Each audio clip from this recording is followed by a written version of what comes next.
I'm joined today by Maureen Ennor, who's a Los Angeles based talk show host who is trying to lead a charge against department store Macy's for dropping Donald Trump's clothing line as a result of his position on undocumented immigration. Maureen, it's really great to have you on, and we, have so much to discuss with you. Let's start first at why you have such a strong feeling about this issue of undocumented immigration. Well, my feeling is, and thank you very much. I'm very thrilled to be with you today, David, from the West Coast. Thank you for having me and taking this issue. I appreciate it. My feeling is I am a survivor of rape. I was raped in my home in 2011, a very vicious attack.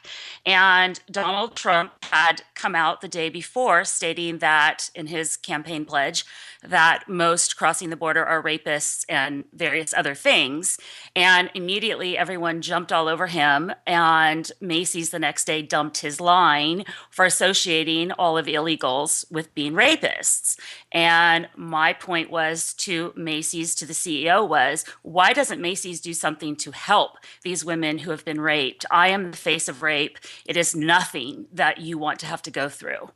And tell us, Maureen, for the audience who just may not know your story, which is, of course, a horrible story.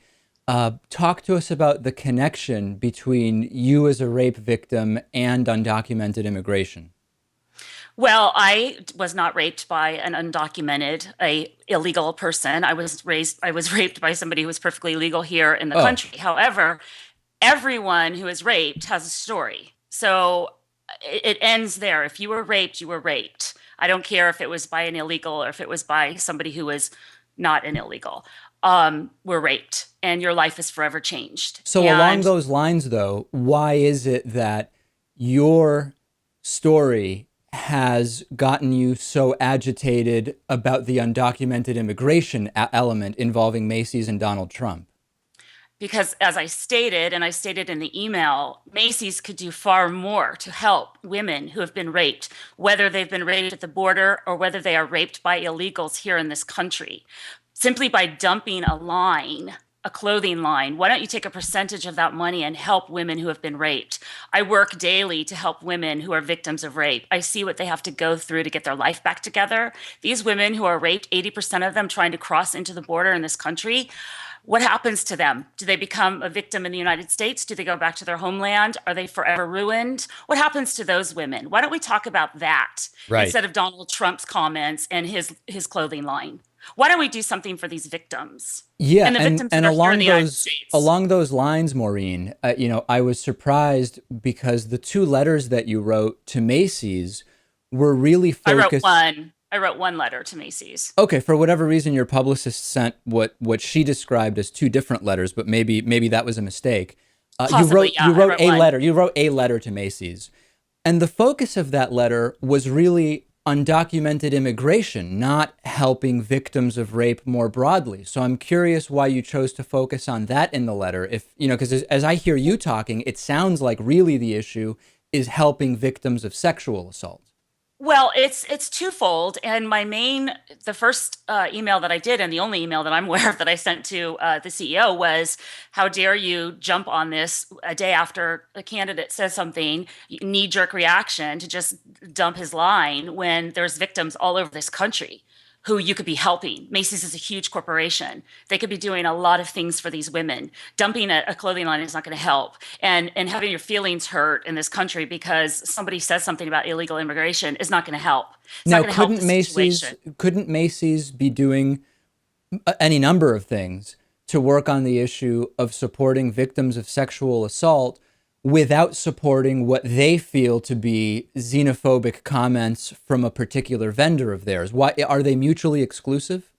Well, I don't think it's xenophobic comments when Well, I in said what Texas, they perceive though, right? well, Let's they let's give perceived, that to but them. They perceive it that way. They're a private company, right? They can do whatever they want. They could help victims and also not carry Donald Trump's line, could they not?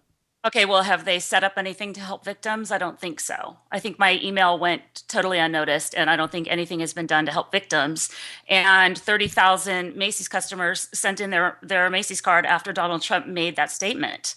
And I have yet to and will not ever shop at Macy's again. Okay. They, again, have the power to help women. And for you to be, it's these when these women are being raped here in this country and on the border, where are Mostly these women not by going? undocumented immigrants, admittedly. Well, because the FBI records do not, we have no way of determining who's an illegal and who's not in this country once they're arrested. We can only go by specific facts, which are not updated. Well, So, that's not really true, though. Let's get into some of the data. And I'm sure that as a sort of, a scholar of the immigration status quo in this country and of crime statistics, you would know that for the most part, undocumented immigrants that are being held in federal prison are not being held for any kind of violent act whatsoever. They're there merely for actual immigration violations. And further, I'm sure you've analyzed the data that shows that the states and even specifically the cities that have higher populations of both documented and undocumented immigrants have actually seen larger reductions in the crime rate. okay, well, they're not being held. If they are there for illegal reasons, they're let out. There's nobody is being held for being here illegally anymore. That's false. That's completely untrue. I mean, federal prisons have it's a huge moneymaker. There was recently a huge expose done, in fact, as to how big banks that hold shares of private prisons are very influential in changing policy to extend the period during which they can hold undocumented immigrants, because it's actually happening so much, Maureen, that they're making huge money off of it. I'm not sure where you're getting your facts. Well, I'm getting my facts from state level and county level. And here in California, they're not allowed to be held. And I interviewed several Homeland Security officers over the weekend, and they Hmm. are not allowed to arrest anybody who's here illegally, and they're not allowed to detain them. ICE no longer goes into the local prisons, the county or the state level prisons here in California, which I am an expert on. Yeah. And ICE does not detain, and they do not go to the prisons anymore and look to see who's there on any kind of a visa or detainment. Well, They that may let them be, out. but I think we're now get And we're talking about, ICE is a and we're talking federal agency. about But Maureen, hold on a second. ICE is a federal agency. You may well be right that ICE doesn't go into county facilities in or state California, but or as state. but as a federal agency, they're absolutely holding any number of undocumented immigrants on immigration violations in federal prison. That's where ICE would Okay. hold them. It's a federal agency. Right. And the state has now, California Yeah. has now been told by the ACLU they are not to hold any illegals in any type of detainment because they will be sued by the ACLU. Okay, but So they let's put that practice what aside for a second. I think we may be sort of going in two different directions.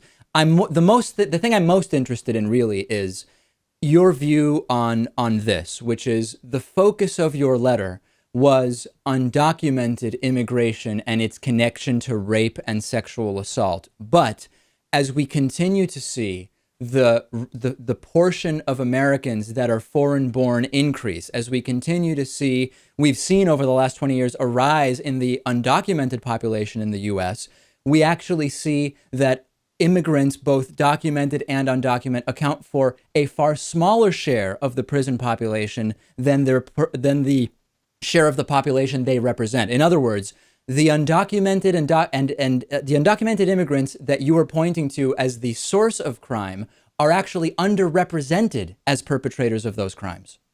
And again, my statistics show that in California, the state level, they're considered Hispanics are counted as whites, and there's no illegal column for them. So we have no way to count exactly how many illegals are here in California and what crimes they committed. It's not feasible. They don't do it. So my case again is going back to the victims. So the victims of rape.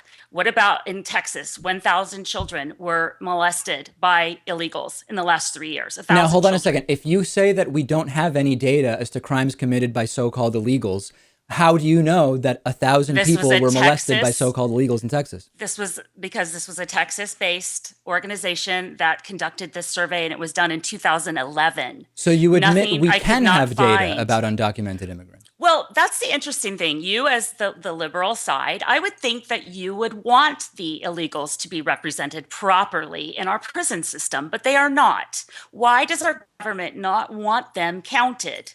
Don't you think that they have the right to be counted for who they are and what they've done and if they're here legally? Of course, where are you They're getting not that if done. you have undocumented immigrants in prison, they're not counted as They're undocumented not immigrants? count. They are. They're They not absolutely count. are. No, no, they're not. Not in the state level. They're not. They are not. Okay, last thing on this. Aren't you glad that Macy's got rid of a clothing line that is being manufactured in Mexico, a country that Donald Yeah. Trump claims he's going to, quote, bring jobs back from? No, I'm not. I wish that Macy's would have taken a different approach and come to the side of the victims. Why is it that the victim always gets put down in this situation? You never want to listen to the victim. You always want to take sides with the perpetrator. That's the way this country is, and rape is especially the worst case. But how is Macy's Because doing that? How by which perpetrators are they siding with? uh, are you saying that Donald Trump is a perpetrator because No, no, his no. I'm clothing asking line you. is made in? You said Macy's is siding with the perpetrators rather than the victims. Which perpetrators is Because Macy's siding with? Macy's is taking the sympathy of the illegals versus the sympathy of the victim and the women who have been raped, who need far more help than the victims who are perpetrating this crime. All right. Well, Maureen Ennor, I think that clearly you and I don't agree, but I think much of our audience is going to find your comments very, very offensive. But I, of course, leave it up to them to decide. Maureen Ennor is a Los Angeles-based talk show host. She is very upset about Macy's dropping the Mexican-produced line of Donald Trump clothing. She feels that Macy's is siding with the perpetrators, not the victims of sexual assault. Maureen, I really do appreciate you coming on and talking to me about this. Thank you, David. I really appreciate you having me on.